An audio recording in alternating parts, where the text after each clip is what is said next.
सवाल उठ रहा है कि क्या वन नेशन वन इलेक्शन होगा, ये नहीं हो सकता है। वन नेशन वन इलेक्शन मेरे लगता है कि अनकॉन्स्टिट्यूशनल होगा, फेडरलिज्म के खिलाफ होगा। मोदी सरकार से आखिर में इस बात का भी डिमांड करते हैं कि वो अभी से ही देश को बता दें कि विंटर सेशन कब होगा। वन नेशन वन इलेक्शन का जो सिलेक्टिव लीक किया जा रहा है, ये कॉन्स्टिट्यूशनली नहीं हो सकता, ये अनकॉन्स्टिट्यूशनल है। ठीक है, स्पेशल सेशन तो सरकार बुला रही है और बिल्कुल ही कम वक्त दिया गया है, मगर हम शुरू से ही डिमांड कर रहे थे कि स्पेशल सेशन बुलाया जाए, क्योंकि चीन हमारी भारत की 2000 स्क्वायर किलोमीटर पर कब्जा करके बैठा है और चीन डेप्सांग डेमचॉक को छोड़ नहीं रहा है। चीन हमको पेट्रोलिंग राइट्स नहीं दे रहा है गोगरा में, हॉट स्प्रिंग्स में, पोंगसोंगसू लेक में। जब स्पेशल सेशन बुला रहे हैं तो उम्मीद करते हैं कि भारत के प्रधानमंत्री चीन के ऊपर डिस्कशन को अलाउ करेंगे। दूसरा, हम भारत सरकार से, मोदी सरकार से इस बात का डिमांड करते हैं कि रोहिणी कमीशन ने अपनी रिपोर्ट दे दी है तो वो फौरन 50% जो रिजर्वेशन की लिमिट है उसको ब्रीच करें और पार्लियामेंट में स्पेशल सेशन में एक बिल लेकर आएं ताकि हम वो 50% की लिमिट को ब्रीच कर सकें। तीसरा, हम इस बात का डिमांड करते हैं कि इसरो के साइंटिस्ट को और नीरज चोपड़ा को पार्लियामेंट में बुलाकर उनको ऑनर किया जाए। ये बड़ा अच्छा मुस्बित पैगाम जाएगा। और चौथी बात यह है कि जो मीडिया में ये सवाल उठ रहा है कि क्या वन नेशन वन इलेक्शन होगा, ये नहीं हो सकता है। ये भारत के संविधान के खिलाफ होगा, क्योंकि फेडरलिज्म भारत के संविधान के बेसिक स्ट्रक्चर का हिस्सा है। और दूसरी बात यह है कि बीजेपी के पास राज्यसभा में मेजॉरिटी नहीं है।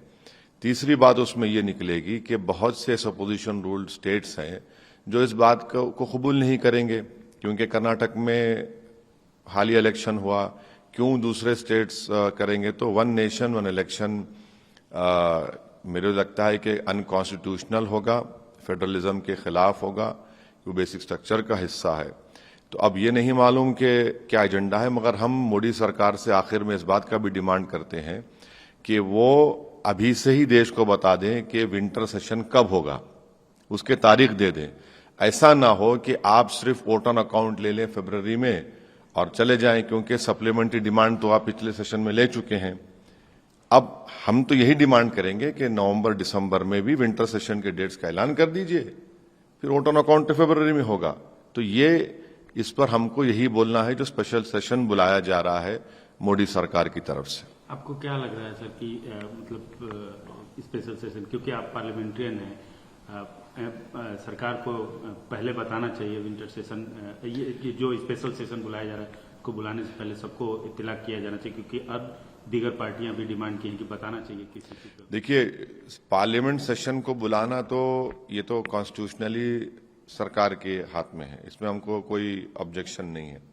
मगर जब आप सेशन बुला ही रहे हैं तो बेहतर ही होता है कि आपका एजेंडा क्या है। आप अमृतकाल कह रहे हैं, स्पेशल सेशन कह रहे हैं, फिर आप उसमें लिखते हैं कि ये 17वीं लोकसभा का 13वां लोकसभा सेशन होगा, तो इसका मतलब क्या है? ठीक है, आप बुला रहे हैं, तो जब आप बुला ही रहे हैं तो आप इस स्पेशल सेशन में हम फिर से कह रहे हैं कि चीन जो भारत की जमीन पर कब्जा करके बैठा है डेप्सांग डेमचॉक में 2000 स्क्वायर किलोमीटर पर, उस पर फौरन डिस्कशन लगाइए, डरिए मत। और दूसरा, आप इसरो के साइंटिस्ट को बुलाकर अगर नई बिल्डिंग में करा रहे हैं तो उनको और नीरज चोपड़ा को सम्मान करिए, उनको ऑनर करिए। तीसरा, रोहिणी कमीशन की रिपोर्ट आ चुकी है, तो हम मोदी सरकार से कह रहे हैं कि आप खुद नरेंद्र मोदी ओबीसी हैं, तो उनको 50% की रिजर्वेशन लिमिट को आप क्रॉस करिए और भारत की लोकसभा में, राज्यसभा में एक बिल को लेकर आइए। चौथा यह है कि आप फौरन देश को बता दीजिए कि विंटर सेशन के डेट्स क्या होंगे। ऐसा ना हो कि आप डायरेक्ट चले जाएं वोट ऑन अकाउंट में, क्योंकि आप तो सप्लीमेंट्री डिमांड्स पास कर चुके हैं। और आखिर में ये वन नेशन वन इलेक्शन का जो सिलेक्टिव लीक किया जा रहा है, ये कॉन्स्टिट्यूशनली नहीं हो सकता, ये अनकॉन्स्टिट्यूशनल है।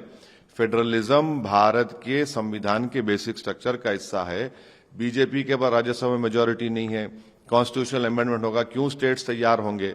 तो हम एजेंडा तो डिसाइड होगा जब स्पीकर साहब के पास मीटिंग होगी या मोदी सरकार बताएगी एजेंडा ही होगा। आप सिर्फ स्पेशल सेशन कह रहे हैं, तो हमको इतना ही कहना है इस बारे में बस।